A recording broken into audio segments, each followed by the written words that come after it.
Top 5 X spells in Magic the Gathering, White Edition. Number 5, March of Otherworldly Light. X and a white for an instant from Kamigawa Neon Dynasty that says exile target artifact, creature, or enchantment with mana value X or less. It also gives the option to exile any number of white cards from your hand to reduce the cost by 2 generic each. This card is part of a cycle of marches in Neon Dynasty, and it's by far the best of the 5. Its main downside is it doesn't deal with those pesky planeswalkers. Number 4, Mikaeus, the Lunarch. X and a white for a 0/0 legendary human cleric from Innistrad that enters the battlefield with X +1/+1 counters on it. You can tap Mikaeus to put a counter on him, or tap him to remove a counter from him and put one on each of your other creatures. Mikaeus is a great inclusion in go-wide strategies, especially ones that have other +1/+1 counter synergies, and fits anywhere on the curve. Number 3, Finale of Glory. X white for a sorcery. It's part of a cycle from War of the Spark that says create X 2/2 white soldiers with vigilance. Then if X is 10 or more, also create X 4/4 white angels with flying and vigilance. Any X above 1 on Finale of Glory is going to give you what you need, especially in token or soldier based decks, and the gravy on the top end doesn't hurt either. Number 2, Prismatic Ending. X and a white for a sorcery from Modern Horizons 2 that says exile target non-land permanent if its mana value is less than or equal to the number of colors of mana used to cast Prismatic Ending. Modern Horizons 2 brought several cards to the mix that marked a clear change in power level for Modern, and Prismatic Ending became highly prevalent. 1 mana to exile any 1-drop, 2 mana to exile any 2-drop, and so on. It's simply one of the most efficient and effective removal spells around.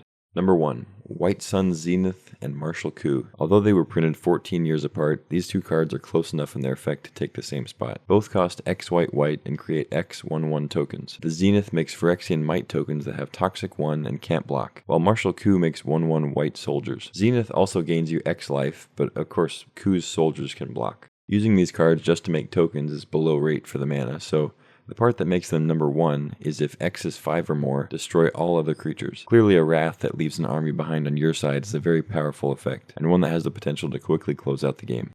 Honorable mention goes to Shining Shoal. Part of yet another cycle, Shining Shoal is X white for an instant arcane from Betrayers of Kamigawa. It says the next X damage that a source of your choice would deal to you or creatures you control is dealt to any target instead. The part that each shoal in the cycle shares is you may exile a card of the shoal's color rather than pay the shoal's mana cost. Then, X is equal to the exiled card's mana value. Shining Shoal is used primarily in white weenie decks, and works especially well against opposing aggro strategies that may be in the mood to race. It allows you to tap out on your turn, then cast it for 0 mana and redirect some damage back at your opponent to keep the weenie hut in business. Follow for more top 5s.